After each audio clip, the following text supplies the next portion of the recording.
¿Crees en los milagros? ¿Has tenido alguna experiencia milagrosa? Hola amigos, bienvenidos una vez más a la aventura del saber.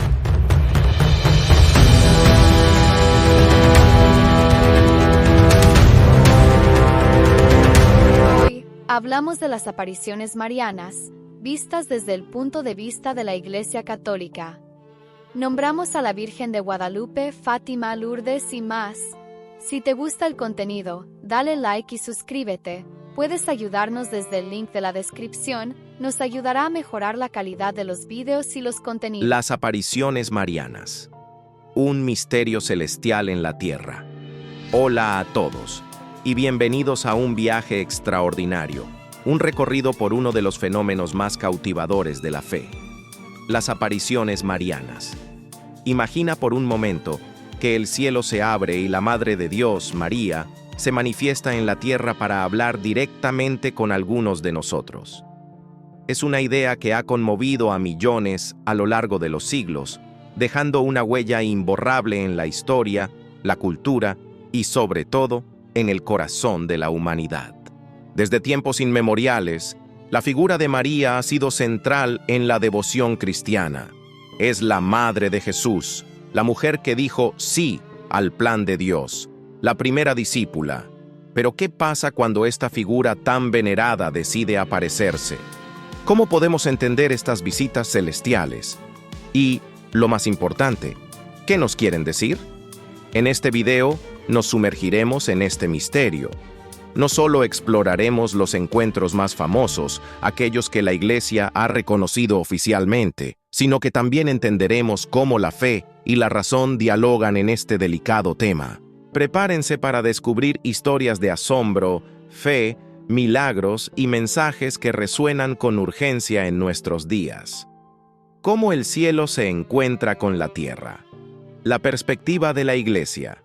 Antes de adentrarnos en las historias, es fundamental entender que la Iglesia Católica no toma estas apariciones a la ligera. Al contrario, se acerca a ellas con una mezcla de respeto profundo y una inmensa prudencia. No es un sí inmediato, sino un vamos a investigar a fondo. Piensa en ello como un detective muy cuidadoso, pero con una mirada espiritual. Cuando alguien dice haber visto a la Virgen María, la Iglesia inicia un proceso de discernimiento riguroso que puede durar años, incluso décadas. ¿Cómo lo hacen? Pues bien, se fijan en varios puntos clave. Primero, y quizá lo más importante, se preguntan, ¿hay algo realmente sobrenatural aquí? ¿O podría explicarse por causas naturales como una ilusión, un engaño o incluso una enfermedad? Los investigadores, que a menudo incluyen teólogos, psicólogos y médicos, examinan los hechos con lupa, buscan pruebas que apunten a una intervención divina que va más allá de lo que la ciencia puede explicar. Segundo, miran la vida del vidente. ¿Es una persona buena, sincera, equilibrada? ¿Busca fama o dinero? La autenticidad personal del vidente es crucial. Tercero, y esto es vital, el mensaje. Si la Virgen hablara, ¿qué diría? Sus palabras jamás podrían contradecir lo que la Iglesia ha enseñado durante 2 milenios. Los mensajes deben estar en perfecta sintonía con la Biblia y la tradición católica, y deben promover el bien, la fe, la esperanza, la caridad. Nada de cosas extrañas, sensacionalistas o que generen miedo sin motivo. Y cuarto, ¿qué frutos produce? Las apariciones auténticas no son solo un espectáculo, transforman vidas. Si la gente se convierte, reza más, se acerca a los sacramentos y hay un aumento de la caridad y la paz, entonces es una señal positiva. Las curaciones, aunque no son el único criterio, también pueden ser un signo más. Una vez que la Iglesia ha investigado a fondo, puede llegar a 3 conclusiones. Consta de sobrenaturalidad. Bingo. Esto significa que hay suficiente evidencia para creer que el evento es realmente de origen divino. No es un dogma, es decir, no estamos obligados a creerlo bajo pena de pecado, pero la Iglesia autoriza y fomenta la devoción pública en ese lugar. Piensa en Lourdes o Fátima. no consta de sobrenaturalidad, significa que no se ha encontrado evidencia suficiente para decir que es sobrenatural. No es una condena, pero tampoco un visto bueno. La Iglesia prefiere la prudencia y no promueve la devoción basada en esa aparición. Consta de no sobrenaturalidad. Aquí la Iglesia dice, no, esto no es de Dios. Puede ser un error, una invención o incluso un fraude. En estos casos, se prohíbe cualquier culto público. Es fundamental entender una distinción clave, la revelación pública y las revelaciones privadas. La revelación pública es lo que Dios nos ha dicho a todos a través de Jesús y la Biblia, y se cerró con los apóstoles. Contiene todo lo que necesitamos para salvarnos. Las apariciones marianas, incluso las aprobadas, son revelaciones privadas. No añaden nada nuevo a la fe, no la completan. Son como un recordatorio amable, una invitación a vivir más plenamente lo que ya se nos ha revelado, adaptado a los desafíos de cada época. ¿Y hay base bíblica para que María pueda aparecerse? Indirectamente, sí. La Iglesia reconoce el papel único de María en la historia de la salvación, desde la Anunciación donde dijo sí y trajo a Jesús al mundo, hasta su presencia al pie de la cruz, donde Jesús nos la entregó como madre, y su presencia en Pentecostés con los apóstoles. Nuestros dogmas marianos, como la Inmaculada Concepción o la Asunción al cielo, no surgen de apariciones, sino de una profunda reflexión sobre la revelación. Pero sí nos muestran a una María que está glorificada en el cielo, cerca de Dios, y por tanto, capaz de interceder por nosotros y, si Dios lo quiere, de manifestarse. Ella es nuestra madre, y una madre siempre se preocupa por sus hijos. Historias del cielo. Las grandes apariciones reconocidas. Ahora que entendemos cómo la Iglesia las evalúa, es hora de sumergirnos en las historias que han marcado la fe de millones. Cada una es un capítulo asombroso de la intervención divina en la historia humana. Nuestra Señora de Guadalupe, la morenita que conquistó un continente, México, 1531.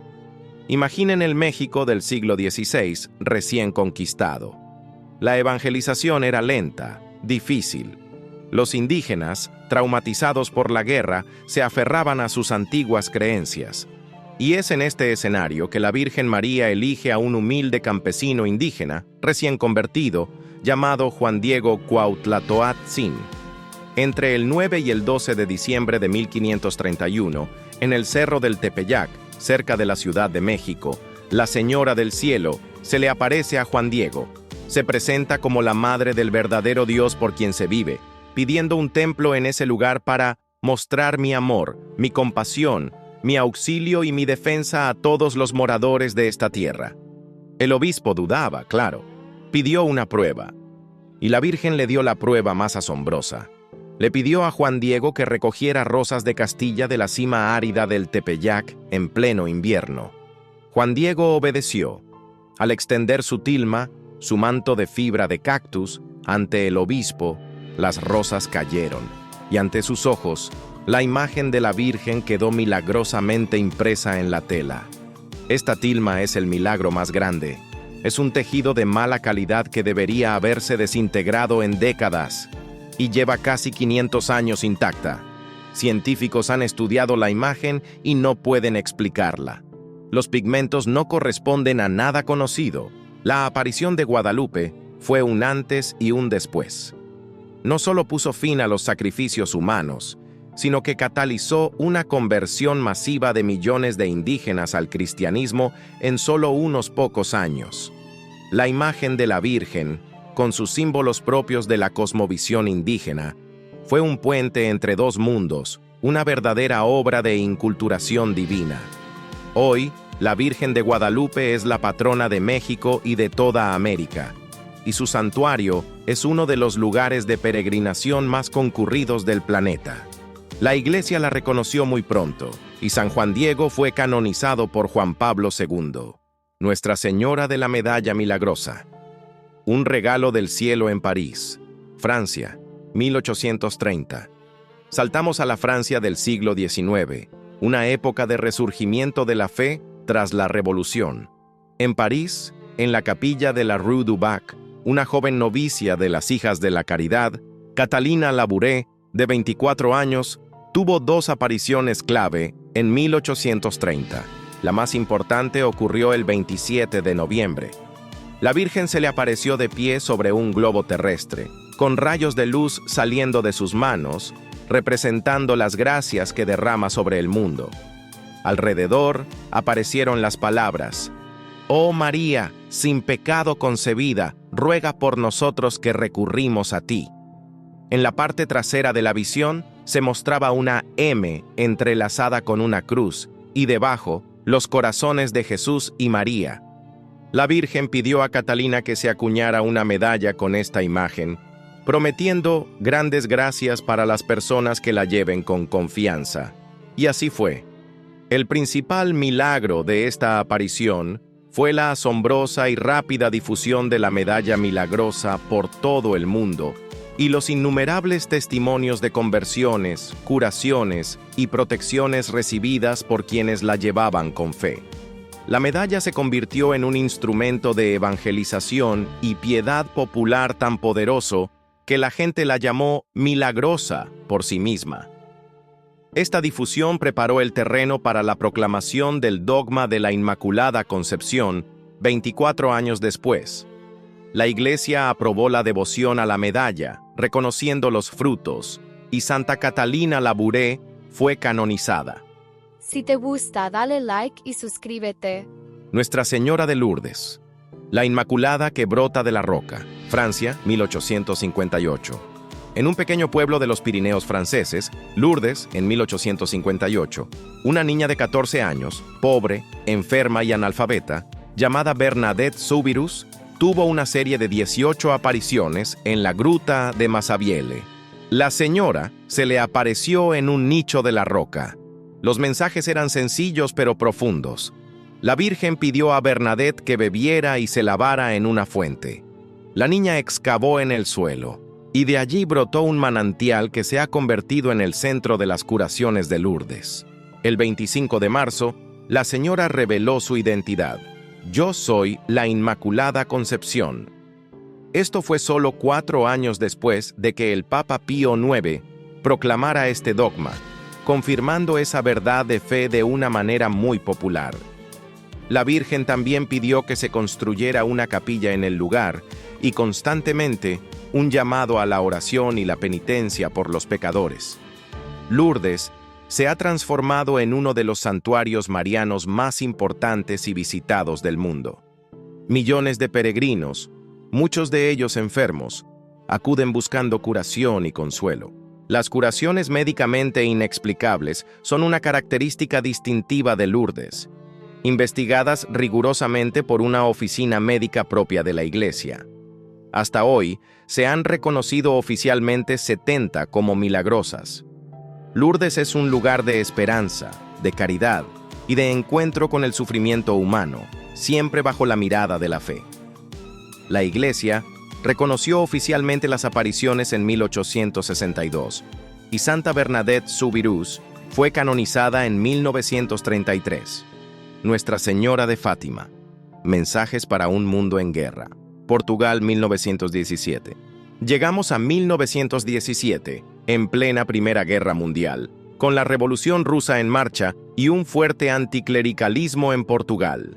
En este contexto de convulsión mundial, la Virgen María se aparece a 3 pastorcitos en Cova da Iria, Fátima, Lucía dos Santos, 10 años, y sus primos Francisco, 9 años, y Jacinta Marto, 7 años.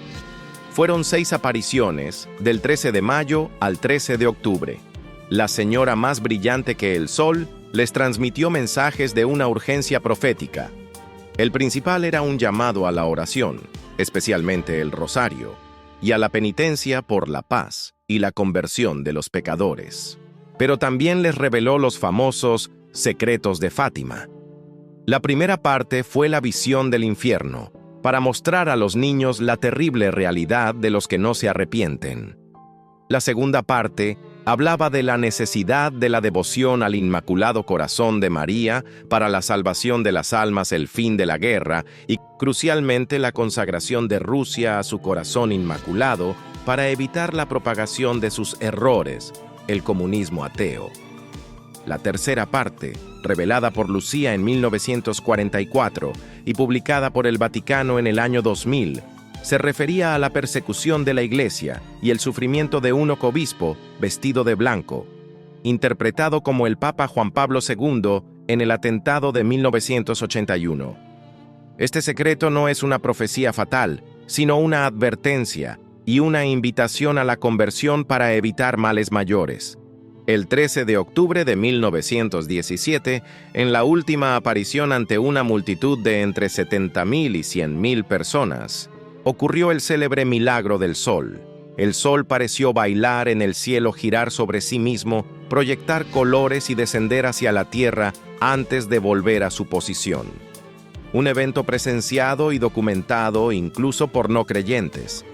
Fátima se ha convertido en un centro de devoción mariana con un mensaje profundo para el siglo XX y más allá.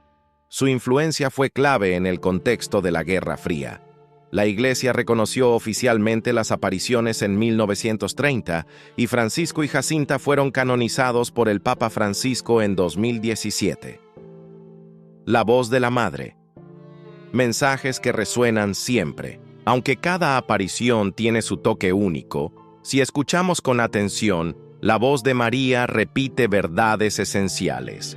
Es como si, con cada aparición, la Madre nos recordara con cariño lo que ya sabemos, pero que a menudo olvidamos. Un mensaje constante, casi un estribillo, es el llamado a la conversión y la penitencia. No es un castigo, sino una invitación a cambiar de vida, a volver el corazón a Dios, a arrepentirnos de nuestros errores. La penitencia es ofrecer un pequeño sacrificio, una oración, una renuncia, para reparar el daño del pecado. Y, cómo no, el rezo del Santo Rosario. En casi todas las apariciones, María aparece con un rosario en la mano o lo pide explícitamente. Es una oración sencilla, pero que nos permite meditar en la vida de Jesús y la de María. Y es presentada como un arma poderosa para la paz y para obtener gracias. Siempre, María nos conduce a su Hijo. Por eso muchos mensajes subrayan la centralidad de la Eucaristía. La misa, la comunión, la adoración eucarística. Ella, que llevó a Jesús en su seno, nos guía a Él, presente en el Santísimo Sacramento.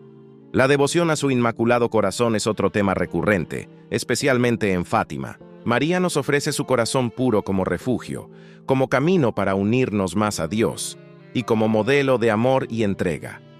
Y en un mundo que sigue lidiando con conflictos, el ruego por la paz y el fin de las guerras es una súplica constante. María, Reina de la Paz, nos invita a orar, a sacrificar y a vivir la concordia para que el odio y la violencia cesen. A veces hay advertencias y profecías, pero hay que ser muy prudentes. No son para asustarnos, ni para predecir fatalidades ineludibles. Son llamadas de atención para que cambiemos, para que recemos, para que evitemos males mayores. Su objetivo siempre es llevarnos a Dios y a la conversión, no a la especulación. En resumen, los mensajes marianos son un eco del Evangelio. Nos recuerdan la importancia de los sacramentos, confesión, comunión, de la oración constante y de vivir una vida cristiana auténtica. Son un abrazo maternal que nos dice: vuelvan a casa, vuelvan a Dios. Luces y sombras, críticas, controversias y la prudencia de la Iglesia. Como todo fenómeno que toca lo extraordinario y lo divino, las apariciones marianas no están exentas de un intenso debate. No todo lo que brilla es oro, y no toda visión es necesariamente celestial. Desde una perspectiva más racional o científica, es natural que surjan preguntas. ¿Cómo podemos probar algo así? ¿No podría ser una alucinación, una sugestión, un truco? Los escépticos buscan explicaciones naturales, fenómenos atmosféricos, ilusiones ópticas, la psicología de masas. La Iglesia es consciente de esto y, de hecho, por eso incorpora a médicos y psicólogos en sus comisiones de estudio. Sin embargo, no todo se puede reducir a una explicación natural, especialmente cuando hay fenómenos persistentes y frutos espirituales evidentes. A lo largo de la historia, ha habido muchísimos reportes de apariciones, y la verdad es que la mayoría no han sido aprobadas por la Iglesia, y algunas incluso han sido explícitamente desaprobadas. Un ejemplo muy conocido es Medjugorje, en Bosnia-Herzegovina, donde las supuestas apariciones comenzaron en 1981 y, según los videntes, continúan hasta hoy. Millones de peregrinos han visitado el lugar y reportan muchos frutos espirituales. Sin embargo, la Iglesia, tras décadas de investigación, mantiene una postura de no consta de sobrenaturalidad. Esto significa que no hay suficientes pruebas para declararlas auténticas, y existen reservas sobre la continuidad de los fenómenos y algunos aspectos de los mensajes. Aunque el Vaticano permite las peregrinaciones por los frutos positivos, la autenticidad de las apariciones sigue bajo estudio y sujeta a la prudencia. Otro caso es Garabandal, en España, en los años 60. Aunque ha generado mucha devoción, la postura oficial de la Iglesia siempre ha sido de no consta de sobrenaturalidad, con los obispos diocesanos manteniendo esta posición por diversas dudas. ¿Por qué es tan importante la prudencia? Porque las supuestas apariciones no aprobadas o falsas conllevan peligros reales. Fanatismo y credulidad ciega. La gente puede creer cualquier cosa sin discernimiento. Creación de sectas. Si los videntes o sus seguidores desobedecen a la Iglesia, pueden formarse grupos separados que se alejan de la auténtica fe. Errores doctrinales. Las falsas apariciones pueden propagar ideas que contradicen la enseñanza católica, generar miedo injustificado o promover supersticiones. Descrédito. La proliferación de fraudes puede llevar a que la gente se vuelva cínica y desconfíe incluso de las apariciones auténticas. Por eso, la Iglesia enfatiza una y otra vez la obediencia a su magisterio. Nuestra fe se basa en Cristo, en la Biblia y en la tradición, no en las revelaciones privadas. Estas últimas, si son auténticas, son un regalo, pero nunca una obligación para creer. La prudencia, el discernimiento y la obediencia a los pastores son los mejores aliados del fiel. Un legado duradero, el impacto en la Iglesia y el mundo. Más allá del misterio de las apariciones en sí, su impacto en la humanidad es innegable. Han transformado pueblos, inspirado obras de arte y movilizado a millones de personas. El impacto más visible son los santuarios marianos. Lugares como Lourdes, Fátima o Guadalupe eran antes pequeños pueblos y hoy son centros de peregrinación global. Son faros de espiritualidad, donde la gente va a rezar, a confesarse, a adorar a Jesús en la Eucaristía y a buscar consuelo y curación. En ellos, la solidaridad y el amor se palpan, especialmente en lugares como Lourdes, donde la atención a los enfermos es una prioridad.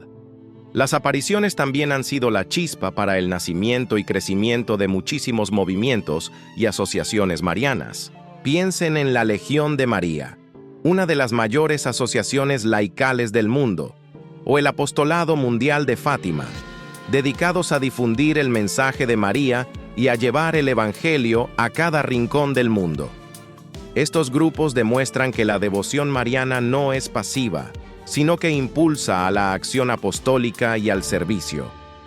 La influencia se extiende también al arte, la música y la literatura. ¿Cuántas imágenes de la Virgen de Guadalupe, de Lourdes o de Fátima hemos visto? Pinturas, esculturas, canciones, poemas, novelas. Las apariciones han inspirado a artistas de todas las épocas, enriqueciendo el patrimonio cultural de la humanidad. Incluso en el cine, las historias de estas apariciones han sido llevadas a la gran pantalla, llegando a un público masivo, y en algunos casos, el impacto ha sido incluso social y político. La Virgen de Guadalupe, por ejemplo, fue un símbolo de unidad y de identidad para el pueblo mexicano a lo largo de su historia, clave en la evangelización y en la formación de la nación. Fátima, con su mensaje sobre Rusia, tuvo una resonancia geopolítica inmensa durante el siglo XX, influyendo en la percepción de la Guerra Fría y motivando a los papas a la consagración de Rusia por la paz mundial. Pero más allá de todo esto, el impacto más profundo es el que ocurre en el corazón de cada persona. Las apariciones marianas fortalecen la fe. En un mundo a menudo secularizado, nos recuerdan que lo sobrenatural es real, que Dios y su Madre están con nosotros. Son un poderoso incentivo a la conversión, llevando a miles a cambiar de vida, a volver a los sacramentos y a vivir con mayor fervor. Y al final, se convierten en un motor para la evangelización, al inspirar a los creyentes a compartir la esperanza que han encontrado. La Madre que nos guía. Conclusión. Hemos llegado al final de este viaje por el fascinante mundo de las apariciones marianas. Hemos visto que son un misterio, un regalo del cielo que la Iglesia acoge con discernimiento y gratitud. No son un cuento de hadas, sino una manifestación del amor constante de Dios por la humanidad, canalizado a través de su Madre. Cada aparición, con su mensaje y sus signos, es una invitación a la conversión, a la oración, a la vivencia profunda de nuestra fe. María, nuestra Madre, nos llama una y otra vez a volver a su Hijo, a Jesús, que es el centro y la razón de nuestra esperanza. Que estas historias nos inspiren a vivir con un corazón más abierto a lo sobrenatural, a orar con mayor fervor y a encontrar en María un faro que nos guíe hacia la luz de Cristo. Gracias por acompañarme en este recorrido. Si este video te ha tocado el corazón, te invito a reflexionar sobre la presencia de María en tu propia vida y a explorar con una fe madura y prudente el maravilloso mundo de las apariciones marianas. Si quieres colaborar para hacernos crecer y mejorar, te dejamos el enlace en la descripción. Seguimos.